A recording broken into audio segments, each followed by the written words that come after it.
nosotros tenemos un diagnóstico como en la interna de que no hay tanta... O sea, la gente sabe que está pasando algo heavy, pero cuesta visualizarlo. Cuando se habla del paquete económico, se habla de 12.000 millones de dólares.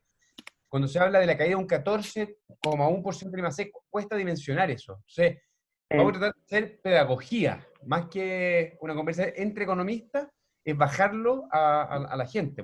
A mí me llama la atención. A que la gente lo entienda. Ayer tu interés, sí. Ya, ¿estamos listos? Cuando usted diga, don Tarek. Voy a empezar a transmitir.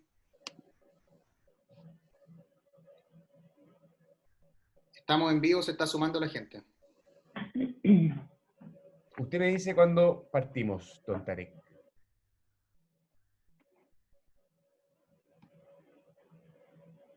Vamos, Hernán, ya tenemos 45 personas. Bueno, muy buenas tardes a todos los que se están sumando a este Zoom, a esta conversación abierta que se está haciendo desde los canales de Evópoli. Sabemos, estamos viviendo un momento excepcional, histórico. La pandemia que está afectando al mundo también lo está haciendo en nuestro país. Estamos frente a una crisis sanitaria que va a tener muchos efectos. Uno de ellos, muy importante, muy profundo, es el económico, con consecuencias sociales muy, muy fuertes. Y hoy lo que queremos es conversar con dos grandes especialistas para que nos ayuden a entender, podamos conversar, para poder recoger también sus inquietudes sobre la dimensión económica que tiene esta pandemia, los efectos que va a tener en nuestro país, cómo podemos enfrentarla, qué están haciendo en materia de acuerdo los políticos, qué es la economía post-COVID. Bueno, de todo eso, de todas esas ambiciosas preguntas, tenemos la suerte de contar además, no solo con dos grandes economistas, sino que además militantes de este partido, destacados profesionales. Está con nosotros Paulina Yasigi, ella es ingeniera comercial con un máster en economía de la Universidad Católica, y además tiene un máster en ciencias de matemáticas en finanzas de la Universidad de Nueva York. Paulina, muchas gracias por estar con nosotros. Gracias por invitarme. Y también nos acompaña don Rafael Berguán, también economista de la Universidad de Chile, con un doctorado en la Universidad de Minnesota, también militante de este partido. Muchas gracias, Rafa, por acompañarnos. Hola, Nano, hola, Paulina. Hola, Rafa. Oiga, les propongo que partamos con una primera pregunta para ponerle contexto a la situación que estamos viviendo. Paulina, trata de poder ayudarnos respecto de lo que es la historia de la economía, qué tan grande respecto de las que han habido antes, qué tan profunda, cuáles van a ser los efectos, los números que hemos estado viendo. El IMASEC cayó la actividad de abril un 14,1%. ¿De qué se trata esta pandemia en términos económicos? Ay, a ver, mira, para ponerlo en términos simples, cuando la economía, el IMASEC, mucha gente no entiende qué significa, ¿no es cierto? Pero es el índice de actividad económica. Entonces, un índice mensual que va midiendo cómo va la actividad económica, cómo va, puesto más o menos en simple, los ingresos del país, lo que generamos como producto y lo que ganamos al mismo tiempo, ¿ya? Entonces, si hace un año estábamos en 100, hoy día estamos 14% más abajo, o sea, estamos en 86. Pero peor aún, porque deberíamos haber crecido 3%, entonces deberíamos estar en 103, ¿ya? Siempre se nos olvida un poco ese costo-oportunidad. Entonces estamos como un 18% más abajo. Y si esto lo lleváramos, esto en un mes, ¿ya? Pero si supongamos que abril, mayo y junio son meses igual de malos, que por ahí yo creo que sí, hay algunos que están un poco más optimistas, pero yo creo que el segundo trimestre va a ser así de malo, vamos a tener un segundo trimestre 2020 comparado con el segundo trimestre del 2019, que está más o menos un 14% abajo. Y eso implica estar, si lo llevamos a plata, si lo llevamos a billones de dólares, esto es más o menos, no sé, unos 40 billones más pobres, si es que lo llevamos a una tasa anual. Y si lo llevamos trimestralmente, si lo consideramos como per cápita, como para entender cuánto es, son como 500.000 pesos menos por persona. Eso es más o menos el impacto que estamos teniendo en el 14%. Ahora, cuando uno lleva esto a un PIB anual, probablemente esto se suaviza, porque el primer trimestre ya tuvimos un número malo, pero bastante mejor que esto, y los siguientes trimestres debiéramos ver algo de recuperación, podríamos terminar un año con un menos 5% abajo, ¿ya? Ahora, para que se hagan una idea, para la crisis del 82, ¿ya? Entre el 82 y el 81, o el 83 y el 81, en ese periodo, en ese lapso, caímos como un 14%, ¿ya? Si lo llevamos al terremoto, que de repente la gente tiene mucho grabados en la cabeza, o el 2008, que la crisis subprime, tuvimos caídas 3, 4, 5%. O sea, esta caída de 14% no la veíamos hace muchísimo tiempo. Rafa, ¿cómo lo ves tú? Sí, a ver, déjame complementar lo que dice Paulina. En realidad, yo creo que es justo decir que esta es una crisis única.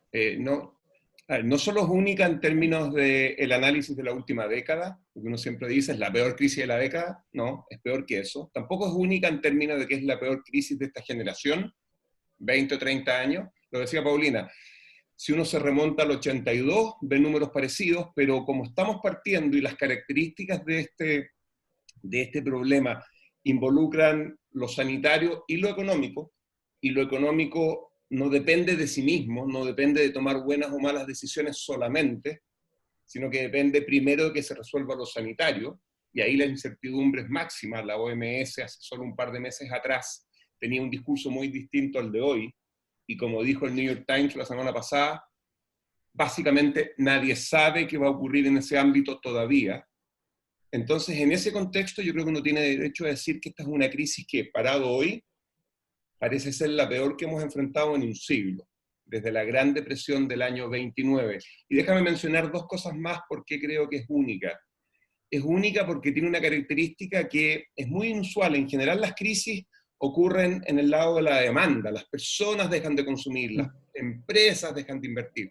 Esta crisis partió en el lado de la oferta. Las empresas no pueden producir porque no tienen la posibilidad de aprovechar las máquinas y las personas que producen. Las máquinas están desenchufadas y las personas estamos en la casa en cuarentena por la razón correcta. Por lo tanto, es una crisis de oferta que está generando un efecto en demanda.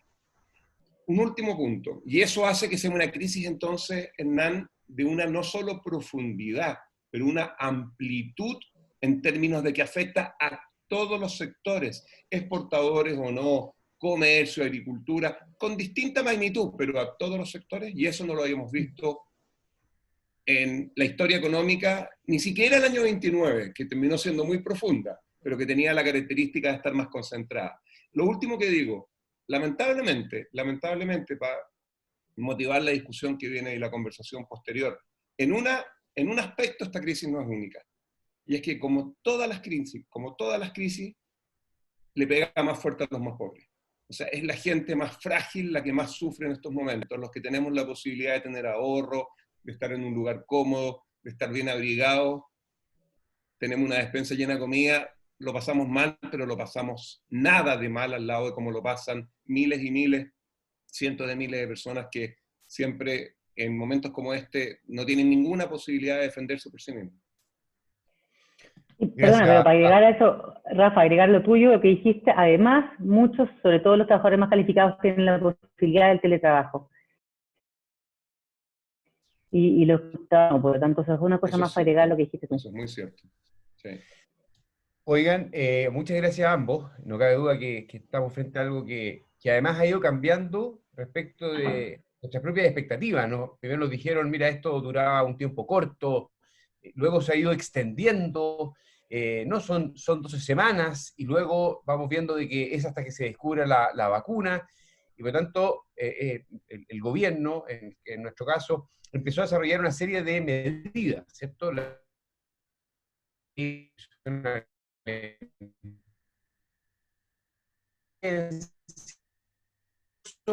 es bastante. Y a esta conversación se agradece el interés.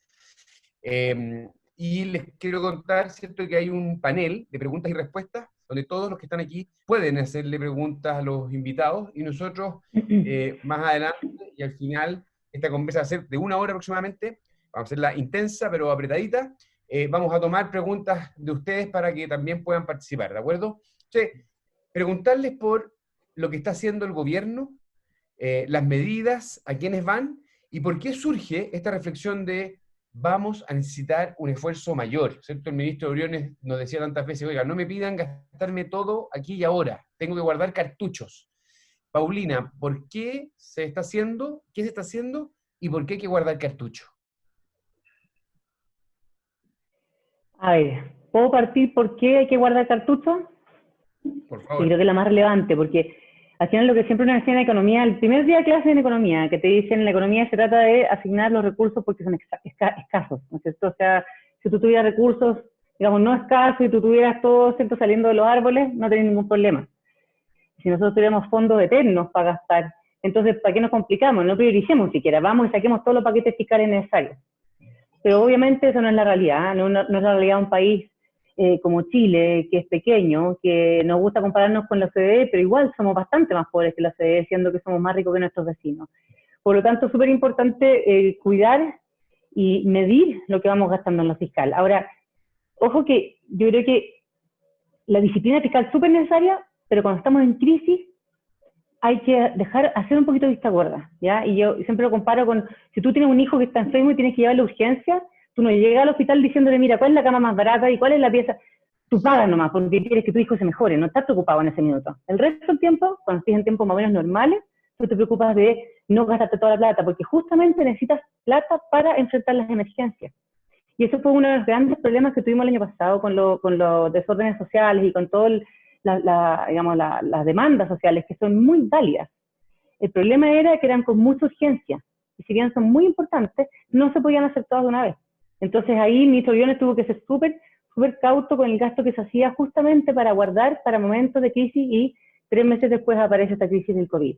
Y es muy importante guardar, y es importante guardar y no gastárselo todo por varias razones, o sea, no solamente para tener en el caso de tener emergencias, sino que también porque si nos ponemos a gastar como locos, al final terminamos desordenando nuestro marco institucional, nuestro marco regulatorio, nuestro marco tributario, que es muy importante para la inversión. También podemos sacar una mala nota en rating crediticio, ¿ya? Y eso es muy importante, tener un buen rating crediticio, porque eso nos permite a nosotros, pero también a las empresas, endeudarse mucho más barato. Y a la larga a la gente. Por lo tanto, ese techo que nos pone la deuda chilena, o sea, la emisión de la deuda chilena es importante también. Y por último, obviamente, en caso extremo, cuando un gobierno se endeuda mucho, se puede llegar a una crisis, está claro. Entonces, todas esas son las razones por las cuales uno puede llegar a gastar como loco, ¿ya? Ahora, ¿qué cosas ha hecho? Yo que Rafa, te paso la palabra para comentarlas, pero no hemos hecho cosas muy distintas a lo que han hecho los otros países. Es importante. Aquí no estamos lejos de lo que ha hecho Alemania, Estados Unidos, quizá diferimos en el monto, sí, pero no estamos lejos. Yo creo que lo que ha hecho hasta ahora el gobierno y Hacienda va muy de la mano con lo que ha hecho cualquier país desarrollado, con algunas excepciones que lo vamos a comentar después. Sí, mira, Hernán, a ver, aquí tenemos básicamente un par de cosas sobre la mesa primero. O sea, a mí me parece importante a propósito de una discusión que se ha dado en los últimos años en Chile, que a veces está llevada así como si fuera dicotómica, a los extremos, ¿ah? Por los intereses ideológicos, y no digo ideológico en un sentido peyorativo, pero por el mundo de las preferencias. La gente trata de llevar las cosas como si fueran 1-0. Crisis como esta muestran la importancia del Estado. O sea, los que hemos tomado algún curso de economía y leímos o nos contaron sobre ¿no es cierto?, la metáfora de la mano invisible. O sea, la mano invisible en momentos como este no funciona. Que yo diga esto no significa que yo sea de izquierda o que sea antimercado. Lo que yo estoy diciendo, básicamente, es que es en momentos como este en los que se valoriza el rol del Estado. Es el Estado el que tiene que asumir la responsabilidad fundamental de resolver un problema que al final del día es un problema público. En términos técnicos se dice de acción colectiva. No lo va a resolver ninguna empresa por sí misma. Solo una línea más en esto, ¿eh?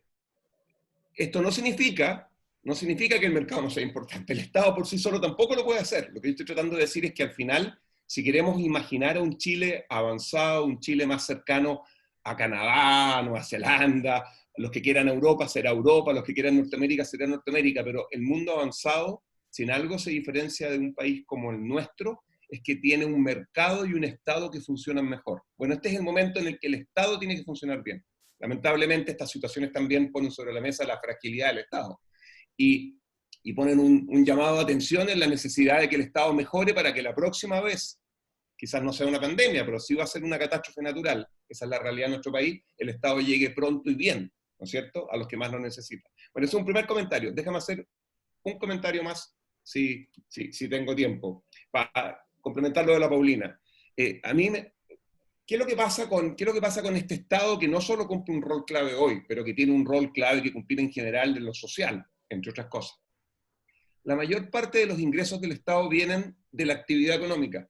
No porque el Estado tenga empresas que ganan plata, aunque tiene algunas, como Banco Estado, Codelco, qué sé yo, sino que porque al final el Estado financia sus ingresos con recaudación.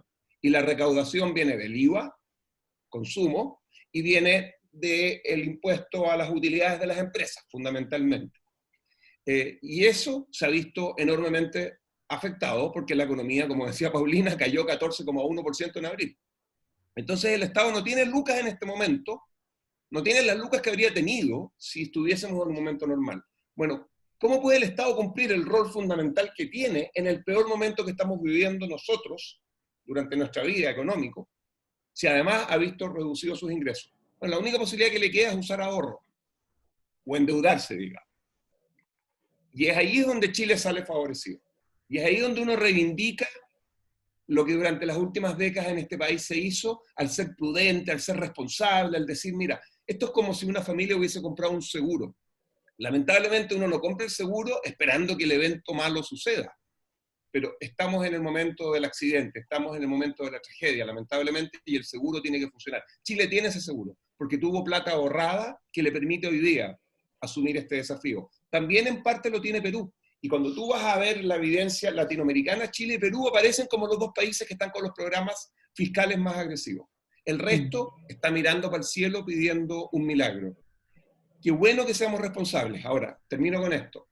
¿Por qué el tener un seguro, como decía Paulina, no garantiza que vayamos a poder resolver todos los problemas que tenemos hoy día? Bueno, en parte porque otra de las características de esta crisis, por lo que decíamos al principio, es que todavía hay mucha incertidumbre. Y por lo tanto, sí, tenemos plata que si la usáramos hoy día resolvería muchos problemas. Pero también el ministro de Hacienda, que está en un zapato chino, no es capaz de decirte, porque ningún técnico se lo puede decir, cuánto más va a durar esto y por lo tanto cuántos más recursos va a necesitar. Chile está en una posición privilegiada gracias a su propio esfuerzo en comparación al resto de la región y a muchos países desarrollados incluso, ¿eh?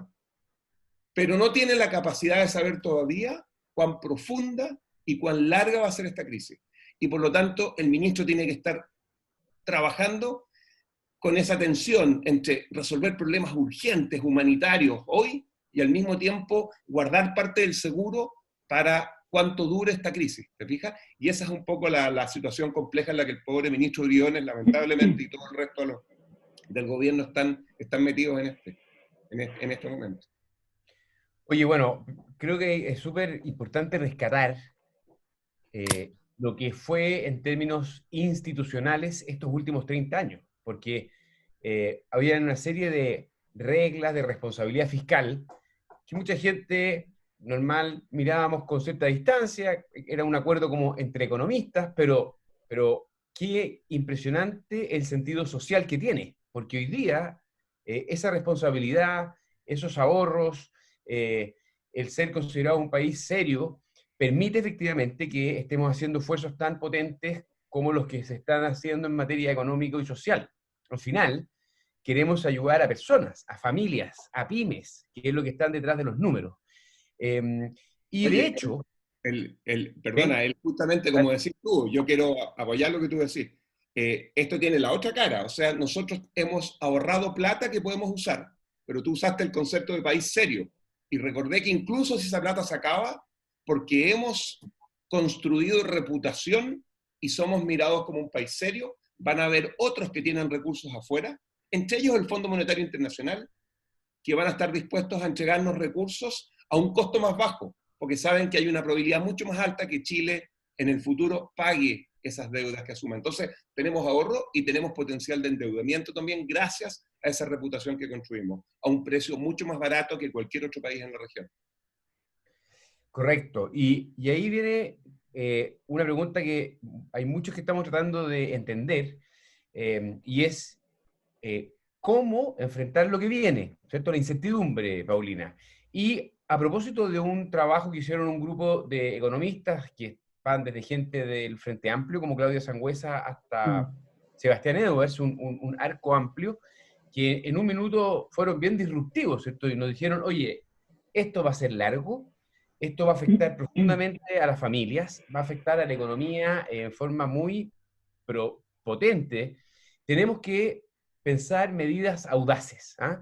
Y sacaron este documento con esta propuesta que decía, oye, en 18 meses hagamos un esfuerzo histórico, hablaban de 12.000 millones de dólares, para poder sortear esto.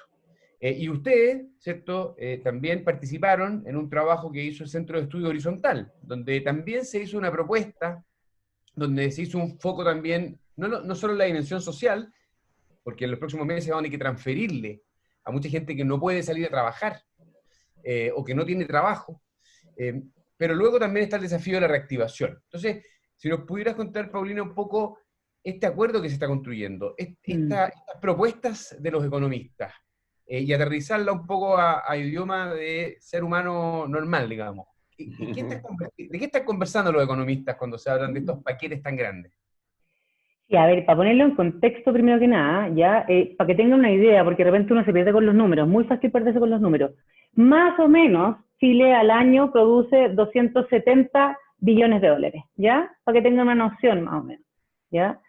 Esos 270 billones de dólares, que es el total del PIB, pasado dólares obviamente, se compone de inversión, que es más o menos el 20%, ¿ya? Consumo privado, que es como el 60%, 14% del consumo de gobierno, y así, obviamente, exportaciones, que es como el 30%, y todo eso se va sumando y arma el PIB que es de 270, ya para que tengan una noción de los números, ¿ya?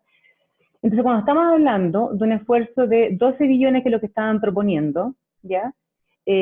Para poner esos 12 billones en contexto también, acordémonos que el primer plan que sacó ahora para el COVID, el que sacó Hacienda, ya era de 12 billones, ¿ya? Ese monto, el plan original, el que se sacó, no recuerdo exactamente la fecha, pero debe haber sido en marzo, ese ya era de 12 billones.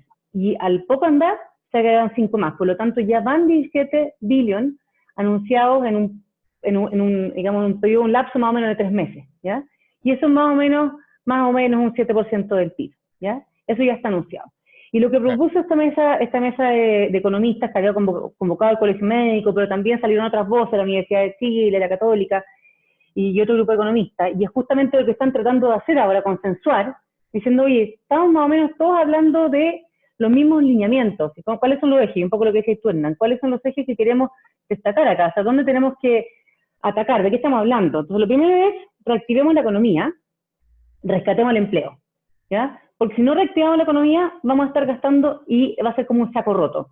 Si no reactivamos la economía y no tratamos de reactivar la inversión y el empleo, no vamos a lograr nada. Entonces, ese es el primer eje en que tenemos que reactivar la economía, y obviamente eso está supeditado al tema sanitario, eso está claro, ¿no es cierto? Y ahí es donde tenemos que ver, obviamente ahí sí ir mirando y ojalá ir imitando ciertas medidas que se tomaron en otras economías. Por ejemplo, se habla muy exitosamente del caso de Corea del Sur, etcétera, ¿ya? Lo segundo es la atención a los más vulnerables. O sea, estoy reactivando la economía por un lado, pero estoy ayudando a las familias más vulnerables, y aquí la discusión, y lo que tú decías, ¿qué discuten los economistas? Es ayuda al 60% más vulnerable o ayuda al 90% más vulnerable. Obviamente, mientras más ayudo, más plata estoy desembolsando. Por lo tanto, la tercera línea de ayuda, la tercera línea de este paquete de acuerdo, de hoja de ruta, va en línea con la sostenibilidad fiscal, con la convergencia fiscal, ¿ya? Entonces, claro, uno dice, oye, hablamos recién de que no hay que preocuparse del fisco, o sea, de los gastos fiscales, y que hay que gastar como loco en emergencia, porque, como decía yo, el hijo está entrando a la sala de emergencia. Sí, pero hay que hacerlo igual con miras para adelante, porque todas las cosas que hagamos hoy tienen una consecuencia en el futuro. Entonces, hoy día, obviamente, voy a tratar de ver más o menos, y como decía Rafa antes, tengo plata ahorrada y tengo líneas de crédito y puedo emitir bonos en el mercado internacional, incluso puedo emitir en el mercado local, ¿por qué no? ¿No es cierto? Lo que pasa es que hoy día, el presupuesto 2020 está definido, pero para el 2021 no, puedo emitir un poquito más, y me endeudo o gasto mis ahorros, al final la posición neta es más o menos lo mismo, y tengo que definir cuánto es, pero no para los próximos 3 meses, pues tengo que definir para los próximos 20 meses. Entonces estamos hablando de aquí a fines del 2021, Por lo tanto, tengo que hacer un plan que obviamente puedo ir modificando, pero la idea hoy día es legislar y llegar a un acuerdo entre todos. Y este acuerdo nacional, que es súper importante, no es técnico entre economistas, no es político entre políticos, tiene que ser transversal, porque lo que hemos ido aprendiendo con los años, y nos recordó muy duramente octubre del año pasado, es que tiene que haber consenso nacional, ciudadanos opinando. En las redes sociales hoy día la gente se informa y opina. Tienes que tener todos los gremios. Tenemos el colegio médico hoy día como un tema sanitario, pero el colegio médico muy metido en temas económicos también. Entonces, esto no solamente es de senadores y diputados, esto es de todos. Los alcaldes, súper importante el rol que han tenido. ¿Ya? Y eso es lo que discuten hoy día los economistas. Estamos tratando de juntar lo técnico con lo político y definir el qué, el cuánto, el cómo y obviamente no el cuándo, porque el cuándo es urgente, ¿cierto? Y esa es la idea de que el acuerdo sea en lo menor tiempo posible. Y tengo la esperanza que, a diferencia de otras veces que hemos tenido otro tipo de urgencias, aquí va a haber un consenso mayor, porque estamos todos en la misma línea. O sea, tenemos que sacar a este país del hoyo. Eso en resumirlo, ¿eh? Podríamos extendernos, pero dejo a Rafa. Dale, gracias, Paulina. Rafa. Me gusta pensarlo así, involucrando a todos por varias razones. Bueno, primero, esto no es solo, totalmente de acuerdo, cada uno tiene su rol, ¿no es cierto? Y cada uno tiene que contribuir desde su conocimiento y su experiencia. La política es fundamental, o sea, no existe democracia sin política. Los técnicos, independiente de que sean economistas o no, dirán que se puede, pero al final es la política la que tiene que decidir qué quiere hacer, en cierta forma, aunque parezca aquí. Yo creo que uno de los problemas que ha tenido Chile, ya que tenemos una hora, déjame decir una cosa en 20 segundos. Yo creo que uno de los problemas que ha tenido Chile en las últimas décadas, a pesar de lo exitoso en lo económico, es que los economistas han tenido un rol demasiado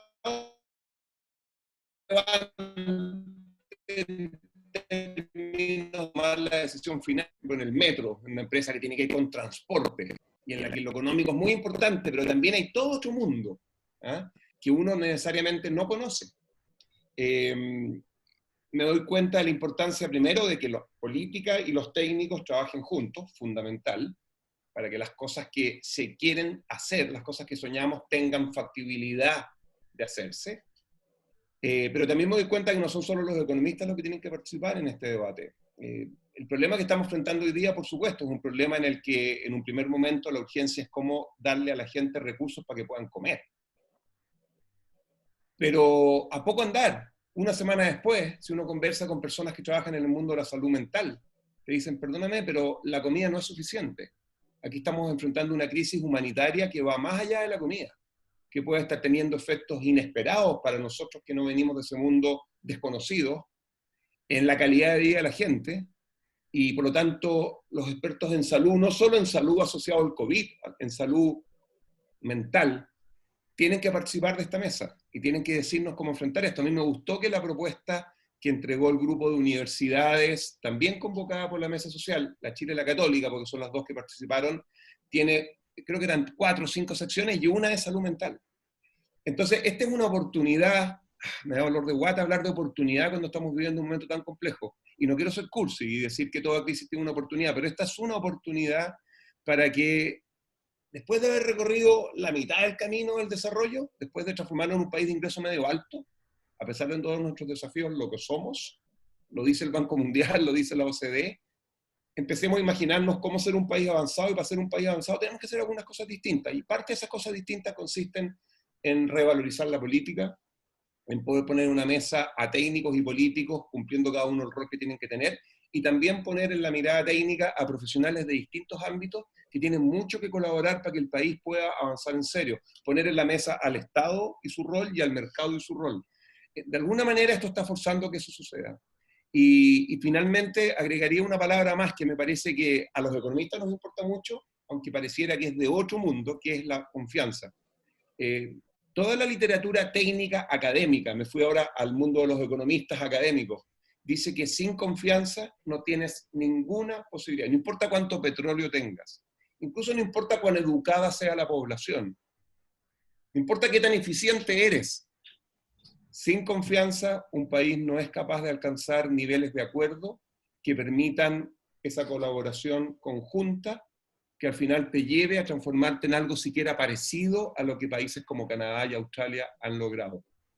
Y después de ver, y tú lo sabes más que yo, Hernán, y nos podéis contar un poquito sobre esto, después de ver cómo se ha ido degradando la confianza en Chile, no sé si durante los últimos 5, 10 o 15 o 20 años, chuta, si de esto sale un país con más confianza en todas las direcciones, que trabaje más en conjunto desde todas las miradas, yo creo que vamos a ser un país mucho más avanzado que lo que éramos antes de esta lamentable tragedia. Bueno, no cabe ninguna duda que el desafío técnico que hoy día estamos conversando, ¿cierto? Que es la mesa entre un grupo transversal de economistas, también de políticos, que está radicado, ¿cierto?, en la Comisión de Hacienda, que es donde están discutiendo estos pilares, está cruzado por un momento país muy complicado en materia de confianza pública, de legitimidad de las instituciones, de credibilidad.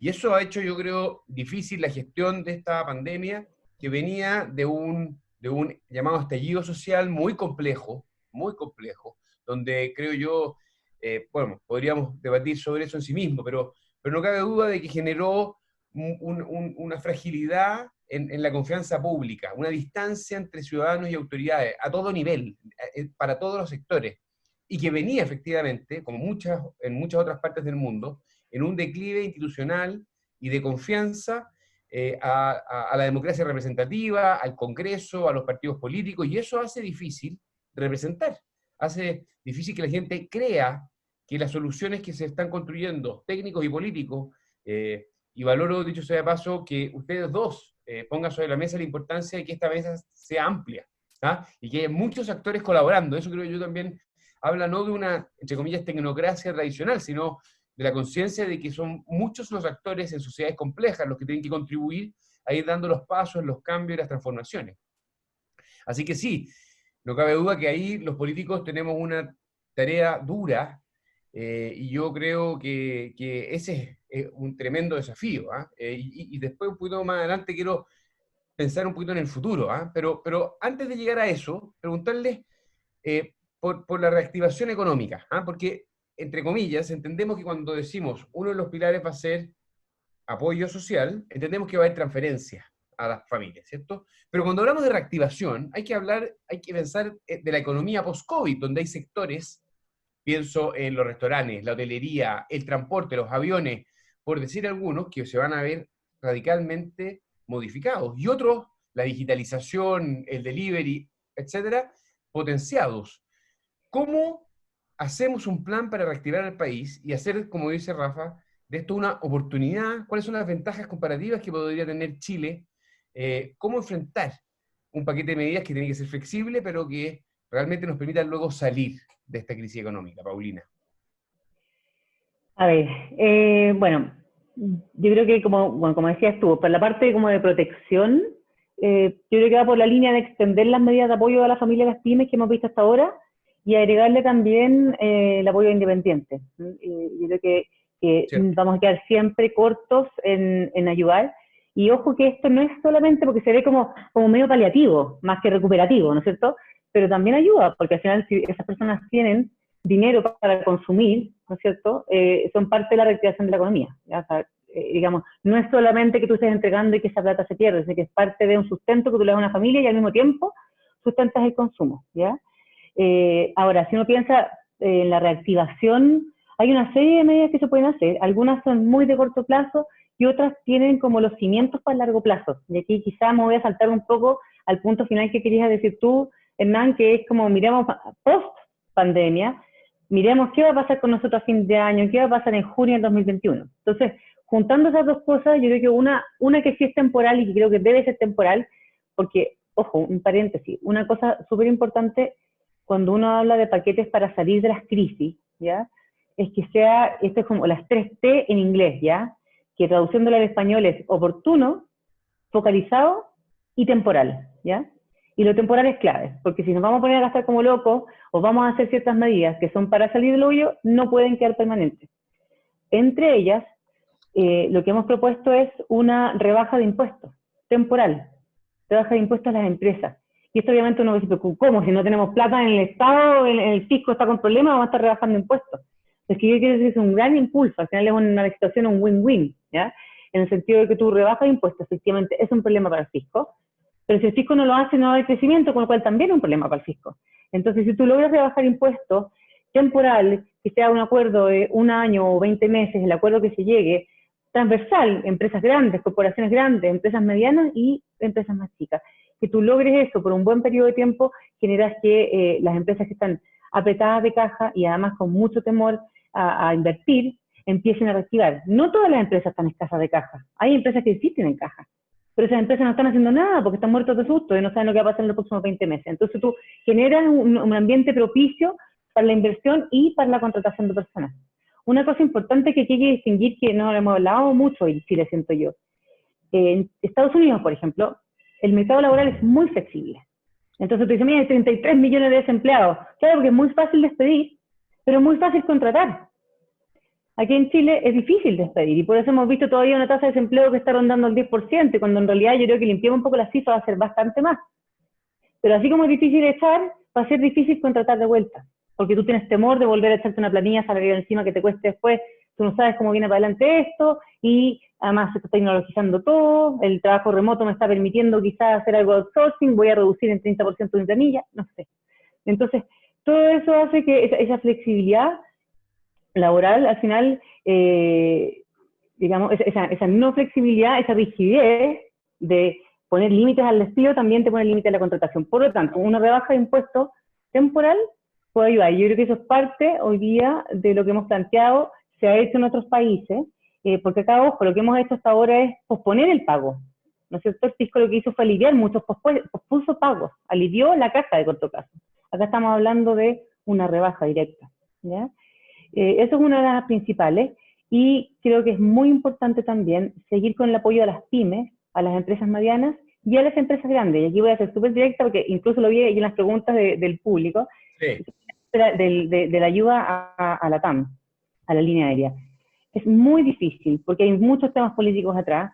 Se ha dicho que las aerolíneas son una industria estratégica. Lo son, pero mucho más allá de si es estratégica o no, porque uno puede decir, no, y en realidad no, hay un montón de países que no tienen línea aérea, es que tienen muchísimos empleados, y no solamente son sus propios empleados, todos los efectos colaterales que tiene una empresa tan grande como LAN, proveedores, todas las empresas que le prestan servicios, ¿no es cierto? Por lo tanto, creo que es importante que se haga algún esquema, que no se espere más tiempo, que se ayude a empresas grandes, lo han hecho otras economías, lo puedes hacer de una forma súper responsable y súper ordenada, hay muchas vías, puedes capitalizar, puedes dar un crédito, puedes hacerlo bajo ciertas condiciones, o sea, hay muchas formas de llevar eso a cabo. Y bueno, y ahí pensando, poniendo los cimientos también para el mediano y largo plazo, yo creo que es súper importante el presupuesto base cero. O sea, yo creo que el Estado hoy día viene con una carga de programas ineficientes, poco óptimos socialmente y económicamente, que por diferentes razones, diferentes colores políticos, tradición, o porque simplemente no se han evaluado, que siguen recargando hoy día el aparato fiscal, y tenemos que alivianarlo, tenemos que modernizarlo, tenemos que partir de cero, y con eso al mismo tiempo también tener un poco más de inversión pública. Y eso ayudará a que se reactive la inversión pública, muchas veces lleva de la mano la inversión privada, y con eso te ayudas a reactivar el país 2020, 2021, 2022, porque estamos hablando de proyectos de largo plazo. Muy bueno, muy claro. Rafa. Si uno piensa en, ya empezamos a hablar de la recuperación, ¿no es cierto? Que probablemente va a tener que empezar a asumirse en paralelo con el otro problema, que es el problema urgente de crisis humanitaria que estamos viviendo, que yo creo que va a llegar un momento que hay un traslape entre las dos cosas. Por lo tanto, empezar a hablar de recuperación ahora tampoco es una locura, al contrario, es necesario, yo estoy de acuerdo con eso. Eso no significa estar hablando del 2040, es algo que está aquí a la vuelta de la esquina. Más cuando uno ve la experiencia de pandemias anteriores, en las que hubo rebrotes y por lo tanto, ¿qué? ¿Nos vamos a quedar en la casa todos sin poder trabajar durante 12 meses? Todos sabemos que eso no va a ocurrir, porque no puede ocurrir, porque eso sabemos que no va a obligar a la gente a salir a la calle y al final el tema sanitario tampoco se va a resolver. Esa dicotomía entre salud y economía no existe. Hay que comer y respirar al mismo tiempo. Ese es el gran desafío de la política pública. Es tremendo, es complejo, pero es un desafío que hay que asumir. Por lo tanto, hablar de recuperación es necesario y tiene que ver, como decía Paulina al principio de esta conversación, tiene que ver con ayudar a la gente, no tiene que ver con pensar en crecer para ser un país con más plata, porque sí, tiene que ver con que la gente tenga la capacidad de sobrevivir y tener un poquito de mejor calidad de vida ahora y también cuando salgamos. En ese contexto yo me enfocaría en dos cosas, para tratar de hacerlo así como esquemático. Bueno, trabajo e inversión son como las dos cosas que uno tiene en la cabeza, que tiene que tratar de ayudar, apuntalar, para que con rapidez, no sé si en septiembre, octubre, cuando la economía empieza a despegar, lo hagan. Está toda esta discusión, ¿no es cierto?, de letras del abecedario. ¿Ah? Si la recuperación es en B, en L, en U, en W, no tengo idea, en X, qué sé yo. Bueno, esto tiene que ver con eso, tiene que ver con que efectivamente lo que hagamos ahora importa para la rapidez con la cual la economía, cuando empieza a ver la luz al final del túnel, se recupere. Y ojalá fuera una recuperación en V, cosa que fuera rápida. Básicamente yo ahí me concentraría en lo siguiente. Yo diría, mira, lo importante primero es entender que yo partí diciendo que esta era una crisis que era bien única porque llegaba a todas partes, pero también es cierto que las economías son muy heterogéneas. Particularmente hoy en comparación a las décadas previas. Probablemente la gran mayoría de la gente que nos está escuchando es gente joven, y en su cabeza lo que tiene es algo, dice, bueno, lo que está diciendo Berwan es obvio, todos sabemos que la economía es heterogénea, pero mis padres vivieron en un mundo en el cual tú entrabas en una empresa a los 22 años y salías a los 65 con un reloj de regalo porque te habías jubilado y habías trabajado todo tu día en la misma empresa. Y cambiarse de empresa era deslealtad. Bueno, resulta que los datos de Estados Unidos muestran que en los años 60 la gente en promedio trabajaba 12 años en la misma pega. Hoy, no, hoy en COVID. Pre-COVID, los datos muestran que la pega típica duraba menos de 2 años. Porque la gente se cambia de pega. Entonces, ese mundo, que es un mundo, no es un cliché, más flexible, más cambiante, más heterogéneo, es un mundo que también requiere una regulación, una política pública, un Estado capaz de llegar de distinta manera a distintos lugares. Nuestra regulación en Chile, nuestras leyes están pensadas de manera muy homogénea para una economía que es toda igual, que no cambia. Cada vez que empezamos a hablar de cosas como teletrabajo y discutimos eso en el Congreso, alguien dice, no, porque eso es fragilidad. Sí, es fragilidad en un mal contexto, pero es una oportunidad en un buen contexto. Y para algunos sectores tal vez no es relevante, para los sectores en los que tú tienes que tener cercanía física, no tengo idea, la construcción, el teletrabajo no sirve, ¿no es cierto? Pero en el mundo de los software y de la programación computacional e incluso de la educación, el teletrabajo es una preciosa oportunidad para complementarse. Entonces no puede ser que en Chile, por ejemplo, tengamos discusiones legales de modificaciones que lo que buscan es complementar al sector construcción, en el que el teletrabajo no existe, con el sector programación computacional, en el que el teletrabajo es una necesidad. Y que cuando uno empieza a tener esta conversación, alguien te diga, no, estás fragilizando. ¿Te fijas? Entonces, termino. Yo creo que si vamos a pensar en recuperación y queremos ver oportunidades, tenemos que empezar a pensar, como dijimos hace un rato atrás, en que nos pongamos a discutir con la mente un poco más abierta, sin tanto prejuicio, entendiendo que aquí probablemente vamos a salir hacia adelante con una red de protección social más robusta que la que pensamos antes que necesitábamos, y lo digo sin ningún temor, sin ninguna vergüenza, y al mismo tiempo con un contexto normativo que sea más flexible y permita hacerse más cargo de las distintas realidades que tienen las personas en función del lugar en el que trabajan y de las preferencias que tienen. De manera que podamos incorporar más todavía que lo que hemos hecho a jóvenes a estudiar y trabajar al mismo tiempo, etc. Entonces, termino. En la Comisión Nacional de Productividad, donde yo trabajo, hemos hecho varios estudios que buscan, claro, mejorar la capacidad productiva del país a largo plazo, pero que tienen recomendaciones que son aplicables en el corto plazo, porque si bien son necesarias para que el país se imagine desarrollado, también serían útiles en un momento de recuperación. Por ejemplo, modificar normas que hoy día restringen la posibilidad del teletrabajo. Claro. De forma tal de permitir que eso suceda, pero al mismo tiempo se resguarde la eventual fragilidad asociada a estar en el lugar en el cual yo no estoy acostumbrado a estar. Si a mí me van a estar llamando a las 10 de la noche pidiéndome trabajo, y si mi jornada laboral por teletrabajo se transformó en 24/7, perdóname, por supuesto que eso es fragilidad. Pero por otro lado, si para evitar que me estén llamando a las 10 de la noche tengo que prohibir el teletrabajo, entonces nunca vamos a ser Canadá, nunca vamos a ser Australia, nunca vamos a ser Nueva Zelanda, nunca vamos a ser Alemania. ¿Te fijas?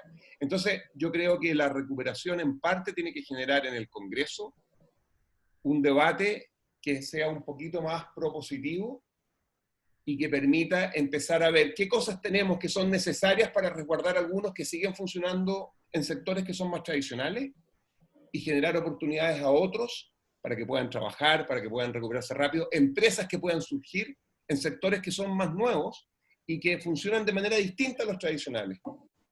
Ese yo creo que es un tremendo desafío de los técnicos para poner esta información sobre la mesa, pero también del mundo político para dejar un poquito de lado la ideología vacía, la ideología prejuiciada, la que lo que hace es poner simplemente consignas e impide que el país haga cambios necesarios que van a ayudar a que con rapidez empecemos a recuperar el crecimiento económico vía nuevas empresas que muchas veces enfrentan grandes escollos para desarrollarse, porque tienen regulaciones que no son sensibles a sus necesidades, y personas que necesitan en un mundo más complejo estudiar y trabajar, o trabajar en 2 lugares distintos, etc. Tenemos que hacer eso. Si no somos capaces de hacer eso, nunca vamos a ser un país serio. Oye, hay muchas preguntas. Yo quiero agradecer ahí a Pablo Muñoz, a Miguel Pelayo, a Rafael Torrealba, a René Hurtado, y se cruzan, creo yo, varias preguntas que apuntan a las pymes, que apuntan y al desafío en el fondo de la economía post-COVID, también respecto al mercado laboral, también respecto a los informales, cómo pensar un poco fuera de la caja. Mencionábamos, por ejemplo, la rebaja transitoria de impuestos, por ejemplo, un año de gracia, si un emprendedor quiere partir, y que además, ojalá, durante ese año ni siquiera se enfrente al Estado, o que lo haga de la forma más mínima posible.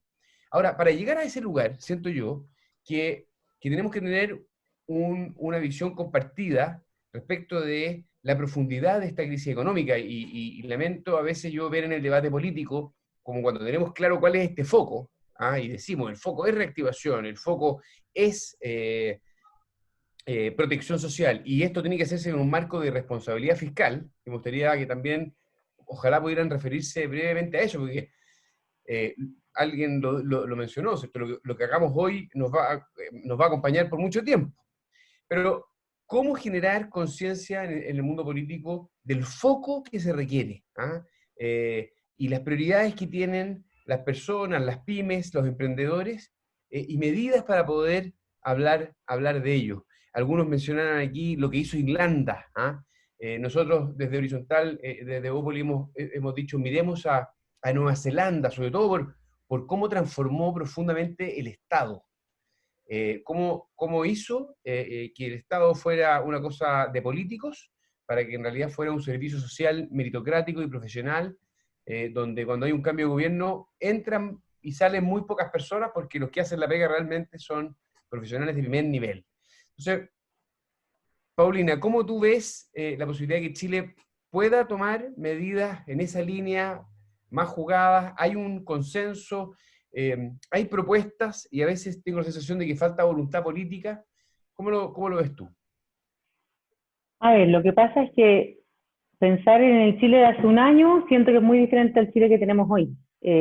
Obviamente estamos todos llenos de prejuicios, los problemas políticos, las discusiones políticas son las mismas, y son los mismos actores, pero lo que nos pasaba hace un año atrás era que mirábamos ciertos cambios como muy a futuro. Modernización del Estado, mejoremos los datos del Estado, la base de datos del Estado, la transparencia, por ejemplo. No, es que eso va a tomar mucho tiempo, 20 años casi algunos plantean, ¿no? Lo mismo con el tema que decía recién Rafa, el tema del teletrabajo, flexibilidad laboral. Un tema que la flexibilidad laboral genera mucho ruido, como si fuera algo muy negativo, como que van a abusar de ti, porque hay flexibilidad laboral, cuando en realidad mejora la calidad de vida, y como lo hemos hablado hasta ahora, al final genera mucho más ventajas que desventajas. Entonces creo que hay un montón de cosas que veíamos que pasaban en los próximos 5, 10, 20 años, y que esta crisis, las dos crisis, la social y esta, nos han obligado a de repente encontrártelas de frente, de una, y darte cuenta que la única forma en que trabajemos de forma coordinada el tema sanitario es que tengáis buenas bases de datos. La única forma en que salgamos adelante trabajando los que pueden en teletrabajo es tener una buena conexión a internet, buenos temas contra la temas de ciberseguridad, obviamente una coordinación, temas de recursos humanos, o sea, cómo tú vas, un poco lo que decía Rafa, cómo tú vas midiendo el desempeño de la gente sin estar midiendo los horarios. Eso es súper importante en el sistema público, sobre todo. O sea, creo que hay un montón de cosas que vamos a estar mirando con mucha más, digamos, cercanía ahora, porque el mundo se nos viene encima, más que nosotros nos hayamos adelantado, ¿ya? Entre esas cosas quiero destacar algo súper relevante. Rafa, tú dijiste una opción súper clave. Tú dijiste, hay industrias que no se pueden hacer por teletrabajo, por la naturaleza propia, por ejemplo, la construcción. y yo creo que no nos damos ni cuenta cuando estamos a la vuelta de la esquina y la construcción va a estar siendo por una máquina, ¿no es cierto? Y que el obrero lo que va a tener que saber es manejar la máquina, quizás desde su casa, desde su habitación, está con el celular, manejando una máquina para poner un par de paneles porque las casas van a ser, digamos, prefabricadas, ¿ya? Y eso en el fondo que todavía no suena como, ay, súper ridículo, en realidad está aquí, a la vuelta de la esquina, en un montón de industrias. O sea, miren la cantidad de trabajos que se han perdido en Europa, porque en Estados Unidos también, porque se han robotizado un montón de industrias, y aquí en Chile también. Lo que pasa es que estamos un poquito más atrás y nos estamos ahora poniendo un poco más al día, y eso no, o sea, es bueno, muy bueno desde el punto de vista de la productividad, muy bueno desde el punto de vista del crecimiento de Chile. Obviamente va a ser malo para la generación que sufra este recambio, ¿ya? Entonces yo creo que una de las cosas que tenemos que aprovechar en esta pasada también es aprovechar, hoy día hay un montón de programas dando vuelta, hay unos muy buenos que ha lanzado el mismo gobierno, el Ministerio del Trabajo, con Hacienda y con un par de fundaciones, de convertir a nuestros trabajadores. Porque ahora vamos a tener un montón de desempleados en la calle, vamos a tener que hacer un montón de programas de subsidios al empleo súper importantes. No solamente estar hablando de complementar el ingreso, sino que tenemos que hacer subsidios para que se contrate más gente, pero al mismo tiempo ayudar a convertirse, porque la empresa tú no la puedes obligar a contratar a una persona que no esté calificada para las necesidades que tenga la empresa. Y recordemos que las pymes son las principales contratadoras de mano de obra, por lo tanto las pymes, que son siempre, pensando sobre todo de gente más joven, ¿cierto? Y más innovadora, son intensivas en otro tipo de trabajo. Entonces una persona de 40, 50 años no va a calzar con ese perfil. Y hoy día hay un montón de programas que son incluso de 6 meses, no son más que eso, en que tú puedes tener una transformación digital y convertirte en un trabajador renovado, ¿ya? Y yo creo que eso es importante para pensar en un Canadá o en Nueva Zelanda, como decía Rafa. Esas son algunas de las ideas. Ese, Paulina, es un tremendo tema. Yo recuerdo a mediados del año pasado me pidieron dar una charla sobre empleo y tecnología, ¿eh? Y una vez que uno prepara una charla, la hace como 6 veces, ¿no es cierto? Entonces, costo fijo, tú sabes, los que estudian economía, dividido por CUR, costo medio más bajo. Y esa charla era una charla antes del 18 de octubre, y por cierto, antes del COVID. Pero era una charla que podía ser mirada como una película de terror, o sea, era a propósito de si las máquinas nos iban a dejar desempleados o no. Eso no ha cambiado. Como dice Paulina, eso sigue ahí. Keynes en los años 30, este economista inglés tan famoso, padre de la macroeconomía, hablaba del desempleo tecnológico. La verdad es que la experiencia de los países desarrollados, antes de esta crisis, más eficientes, que son Estados Unidos y la maquinaria, tienen puras máquinas y la gente se siguió sin pega. Son los mismos 3 países que tenían las tasas de desempleo más bajas del mundo. ¿Cómo lo hacen? ¿Cómo lo hicieron? ¿Cómo logran llegar a ese mundo virtuoso en el que tienen la tecnología que permite ser más productivo y al mismo tiempo tienen a las personas ocupadas disfrutando de esa tecnología? Bueno, con regulaciones, con normativas, con un Estado capaz de generar el rayado de cancha que favorezca eso, ¿no es cierto? Entonces, esos desafíos siguen ahí. A mí, tú decías, y no hay que olvidarse de ellos, y van a, por la razón correcta, porque esto algún día va a quedar atrás, van a volver a ser las preocupaciones que vamos a tener a mediados del próximo año. Voy a poder recuperar mi charla y empezar a hacerla de nuevo, como si esta película de horror de un año no hubiese pasado. Bueno, ¿cómo pensar esto desde fuera de la caja, como decías tú? Déjame mencionar una cosa a propósito de recuperación, inversión y esto que acabamos de decir. En Chile hay un sesgo en términos, si tú quieres, regulatorios, a evaluar las cosas ex ante. Lo que estoy diciendo es que si tú quieres empezar un negocio, si quieres emprender, si quieres desarrollar una idea loca y ver si funciona, tú tienes que cumplir con un conjunto de restricciones antes de siquiera empezar a funcionar. En el mundo de las pymes, los trámites son innumerables. En las grandes empresas, un proyecto grande exige 400, 500, hasta 600 trámites. Una empresa pequeña a veces tiene que cumplir con cerca de 50 trámites, muchos de los cuales se repiten en lugares distintos que además tienen que desarrollarse de manera presencial. Bueno, en muchos países, sobre todo anglosajones, lo que hace el Estado es que mantiene los trámites, entendidos como información necesaria para asegurarse que estas empresas funcionen dentro del contexto que se exige para cumplir con bienes públicos que son necesarios en el tema salud, etc. Pero se evalúan ex post. O sea, la empresa parte, empieza a funcionar y luego es fiscalizada. Y si la empresa no está cumpliendo con alguna de las exigencias, créeme que la multa es gigantesca.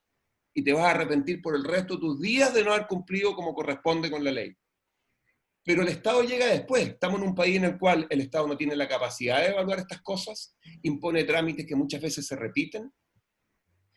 La información de los trámites muchas veces la tienen reparticiones distintas del Estado, y es uno el que tiene que llegar con el papel a cada una de estas oficinas. Y por lo tanto, un montón de emprendimientos, un montón de ideas locas que podrían haber terminado revolucionando el mundo, y si no revolucionando el mundo, mejorando la calidad de vida de esa persona y su familia, nunca ven la luz, porque el Estado no está en condiciones de darles el permiso para que empiecen a operar. Entonces, si nosotros cambiáramos el foco de evaluación ex ante a evaluación ex post, quizás lograríamos que un montón de personas tuviesen más posibilidades que las que han tenido hasta hoy en nuestro país. Es una cosa bien concreta, tiene más que ver con una especie como de aproximación cultural al problema regulatorio, pero créeme que la evidencia internacional sugiere que puede hacer un cambio notable. Bueno, se ha mencionado, ¿cierto?, que se debería buscar un paréntesis regulatorio o un fast track regulatorio para un periodo, de tal manera de que las empresas puedan invertir, moverse rápido en un periodo en que está todo súper ralentizado. Y tenemos Pero que no ir... para que la gente no cumpla la ley, ¿no es cierto? No para que la gente deje de respetar el derecho de los trabajadores, sino que para que el proceso funcione adecuadamente y luego sea evaluado ex post. Y cuando alguien se pasa de listo y no cumple la ley, en la letra o en el espíritu, como hacen los anglosajones, que te caigan todas las penas del infierno. Exacto. De tal manera de poner una inyección de energía para poder dar vuelta un ánimo y una situación que está muy paralizada, una hibernación, como ha dicho el ministro Briones. Oye, nos vamos acercando al final de esta conversa, que yo agradezco mucho, que está además, hay mucha gente que se ha mantenido aquí muy potente, y además está siendo emitida por Facebook Live a través de los canales del partido. Se repite una pregunta varias veces, y es impuestos. Así como mucha gente dice, oye, ¿hace sentido hacer rebajas transitorias para poder invertir? Este es un tema clave, pero ¿qué pasa con el futuro? ¿Qué pasa con la carga impositiva? ¿Vamos a tener que volver a conversarla? ¿Cómo se vincula esto con la responsabilidad fiscal? ¿Vamos a amarrar, por ejemplo, futuras alzas de impuestos a tasas de crecimiento, junto con una regla fiscal que nos permita converger a un punto que nos dé estabilidad? ¿Cómo ven esa ecuación, la del futuro, en la mezcla impuestos, crecimiento y estabilidad fiscal, Paulina? Ay, es una muy, muy difícil pregunta. Aquí no lo mencionamos antes, pero yo estoy en el Comité Financiero de los Fondos Soberanos, entonces estamos ahí, nosotros estamos definiendo las políticas de inversión para los fondos soberanos. No tenemos opinión sobre el uso de los fondos soberanos, sobre el ministro de Hacienda, pero obviamente estamos ahí, digamos, como perros guardianes, porque creemos que es muy importante resguardar esos fondos y, como lo hablamos antes, no gastarlos. Entonces, para eso, obviamente, hay que pensar en cómo vas a estabilizar a este fisco que tiene lo que decíamos antes. Recordemos un poco los números, que ya anunció un plan de 12 billones más 5 billones, por lo tanto ya tenemos 17 billones sobre la mesa. Y si estuviéramos hablando, para no poner otros números, si estuviéramos hablando de usar el FES, que es este fondo, uno de los fondos soberanos, o no usarlo, pero endeudarnos por lo mismo, ¿cierto? Por los mismos 12 billones, que era la propuesta del equipo del colegio médico. Estamos hablando de que vamos a estar endeudándonos más o menos, porque no todo es deuda, pero más o menos nos vamos a estar endeudando en más o menos un 12% más. Entonces estamos hablando de que al 2020 vamos a estar llegando quizá a una deuda de 40% del PIB, ¿ya? O sea, cuando algo que estábamos proyectando para el 2024, que era un 38%, que es lo que hablamos hace unos meses atrás. ¿Perdimos a Rafael? ¿A todo esto? Parece, ¿o no? Voy a seguir hablando mientras esperamos que se conecte, pero... Dale. Pero bueno, para que tengamos esa noción, hoy día tenemos un 29%, un 28% de deuda PIB, y estamos hablando que rápidamente nos estamos acercando al 40%. Entonces, si yo comparo esto con mis vecinos latinoamericanos, emergentes, sobre todo con los desarrollados, es un nivel bastante modesto. Entonces, tenemos espacio para endeudarnos un poquito más. Podemos llegar al 40, al 42%. No importa tanto el número, importa la pendiente, ¿ya? Y a las clasificadoras y a los inversionistas internacionales y a la FMI le importa que nosotros no estemos constantemente gastándonos la plata. Entonces, ¿qué pasó? Que en tiempos de vacas gordas logramos armar estos fondos soberanos, logramos ordenar nuestras cuentas fiscales, pusimos un superávit estructural, después un balance estructural, y empezamos a modificarlo porque en realidad nos habíamos puesto metas súper ambiciosas para un país que en realidad todavía está creciendo. Esto es como una pyme, ¿no? Se está creciendo, entonces no podemos poner metas tan ambiciosas de orden todavía, pero en algún minuto hay que lograr ese orden. Entonces uno dice, mira, obviamente el crecimiento aporta ingresos para el fisco, eso es muy importante. Entonces, si logro crecimiento, entonces, a veces la gente dice, tanto que se enfocan en crecimiento los de derecha, y no dejan espacio para el tema social. Sí, yo creo que tiene que ser súper equilibrado, pero sin crecimiento no hay plata para el tema social, por lo tanto necesitáis crecimiento y con eso ingresos fiscales.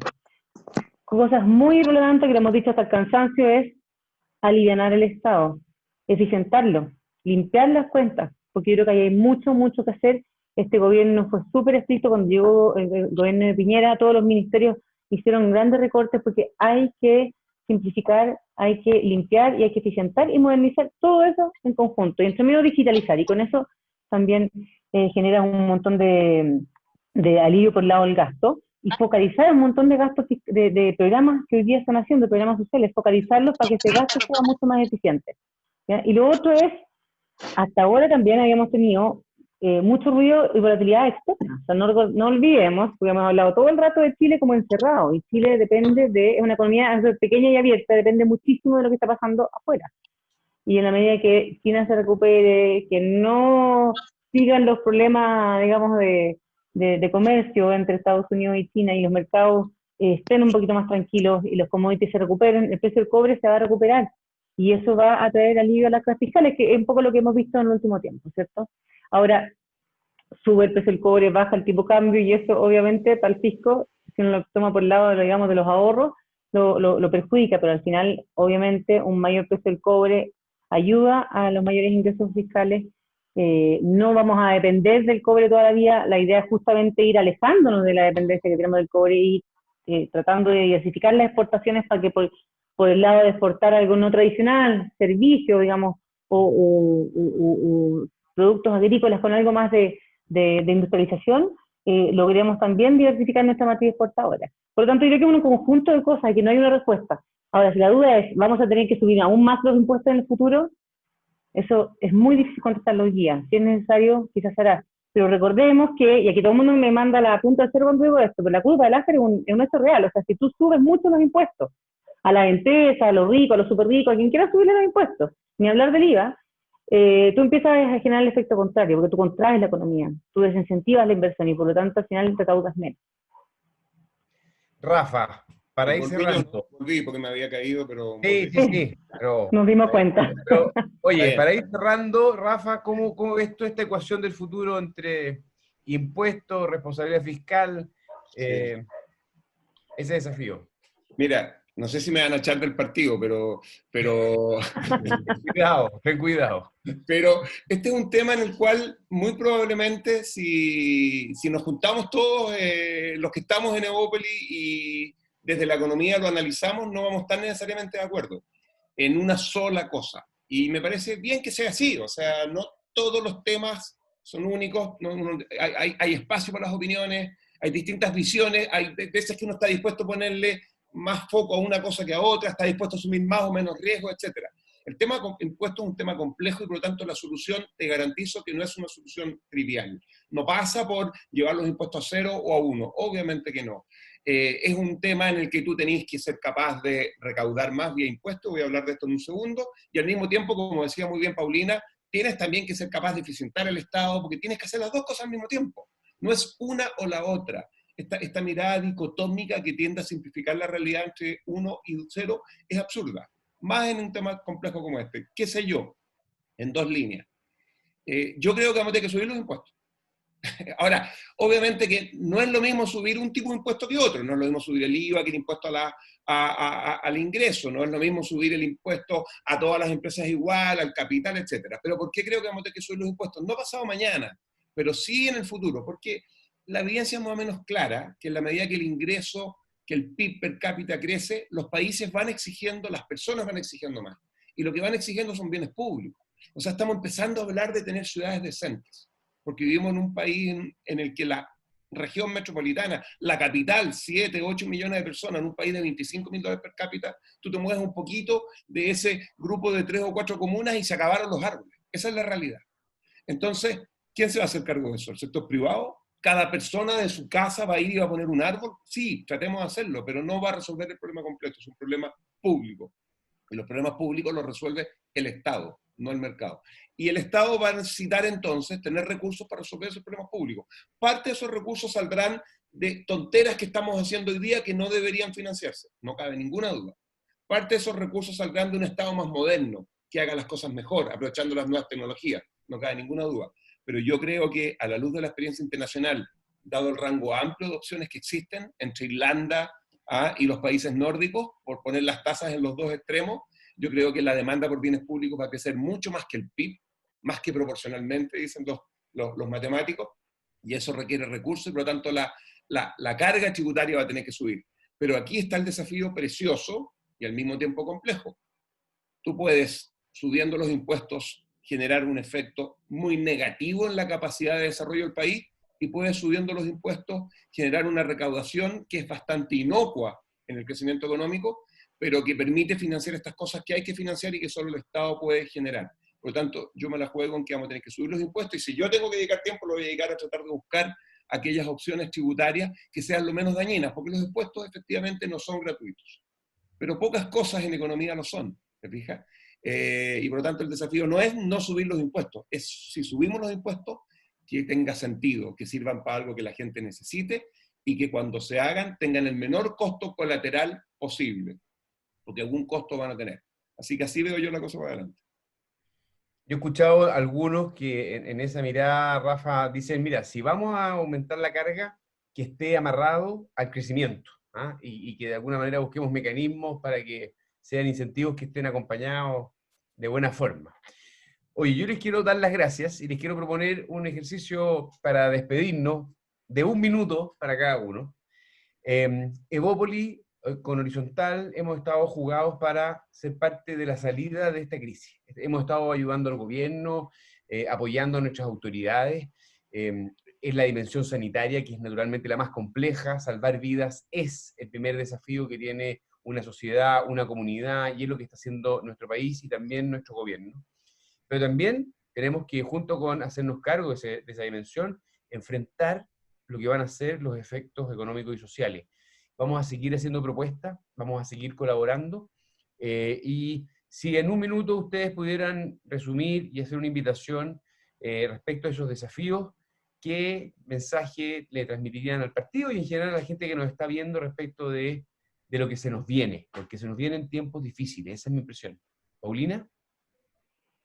A ver, estamos en tiempos difíciles, no se nos vienen tiempos difíciles, entonces yo creo que la reflexión en 1 minuto es que hoy día estamos viviendo algo sin precedentes, algo que quizá nos lleva a recordar la crisis del 82, y los más jóvenes que no lo vivieron, yo era muy chica por supuesto, no nos parece muy lejano, pero lo estamos viviendo hoy día, una crisis de oferta, no demanda, una crisis mundial, por lo tanto es algo sin precedentes, y por lo tanto tenemos que actuar rápido y tenemos que actuar con formas bastante creativas, ¿ya? No mantenernos en lo ortodoxo, sino que permitirnos ser heterodoxos. Acá hemos hablado todo el rato de política fiscal, pero también tenemos la política monetaria como una herramienta. En Chile tenemos un Banco Central de lujo, en que tenemos todavía todo un arsenal de herramientas que podemos sacar por el lado monetario, por lo tanto tenemos lo fiscal y lo monetario, y creo que es muy importante, como decía Rafa antes, que todo lo que hemos hecho en términos reputacionales y de orden y de país serio, hoy día nos está pagando porque logramos salir de eso, pero queda mucho más por hacer y mucho más por financiar.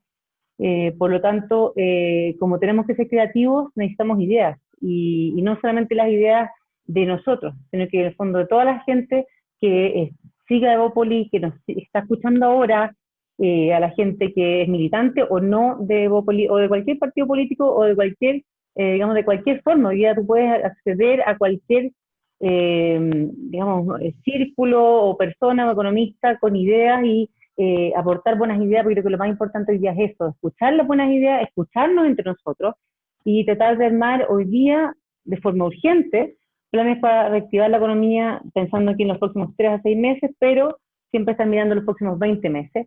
Y obviamente, y aquí me carga este pedido, pero es súper necesario pedirle a los políticos que nos empecemos a olvidar, porque yo creo que lo han hecho, lo han logrado hacer, pero seguir haciéndolo, olvidarnos del tema egoísta personal, pensando en el voto, y siempre estar pensando en el país, ¿ya? Y yo creo que aquí no es el momento de sacar, siempre dicen lo mismo, no es el momento de sacar cuentas políticas ni aprovecharse, no es el momento, o sea, es el momento de que todos lleguemos a un consenso, que este acuerdo de los economistas se logre, y que saquemos un plan serio y sin mirar el color político del gobierno. Y creo que es una ayuda entre todos. Rafa. Sí, bueno, yo también, como dice, hay un chiste de Condorito, un tipo, ustedes son muy jóvenes, no saben quién es Condorito, pero bueno, yo también. Oye, un poquito lo que dije antes, el desafío del país hacia adelante, no solo hoy, hacia adelante no es más o menos Estado, no es más o menos mercado, es un mejor Estado y un mejor mercado. Y si me concentro en el Estado, no podemos tener un mejor Estado si no tenemos una buena política. Yo quiero reivindicar la importancia de la política. Yo no soy experto en política, hace poco estoy hablando como un ciudadano que está preocupado por su país, porque está preocupado también por su familia, por sus hijos, por sus amigos, etc. Este no es un país que va a funcionar bien si la política no funciona bien. Y la política no funciona bien si la gente no participa en política. Y sobre todo si hay gente joven que nos está escuchando, que se metan en el partido que quieran meterse. O participen en política no necesariamente inscribiéndose en un partido. Pero una cosa es no estar inscrito en un partido, otra cosa es que la política te dé lo mismo. Yo creo que uno tiene muchas maneras de participar del proceso político y si no lo hace, debilita ese proceso y si debilita ese proceso, debilita el Estado y si debilita el Estado, debilita al país. Y si debilita al país, deja que mucha gente que no tiene la suerte de nacer en el lugar correcto tenga una pésima vida. Y yo creo que eso es un lujo que no nos podemos dar.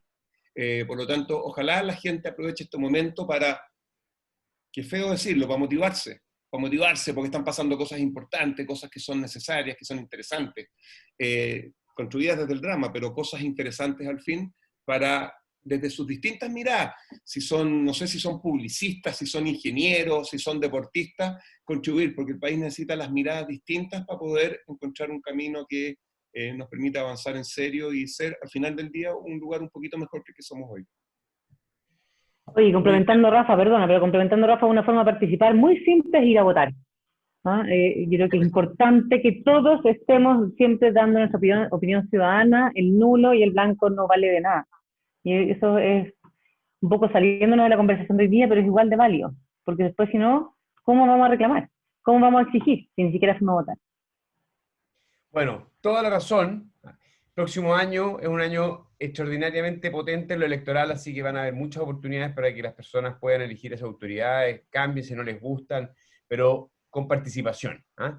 Así que ahí veo mucha gente que le da las gracias a los expositores, que los felicita.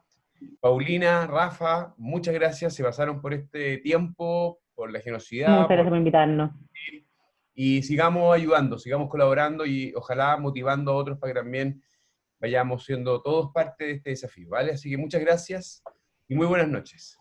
Chao, que estén bien, ¿eh? Chao, que estén muy bien, muchas gracias. Chao Rafa, chao Hernán, chao a todos.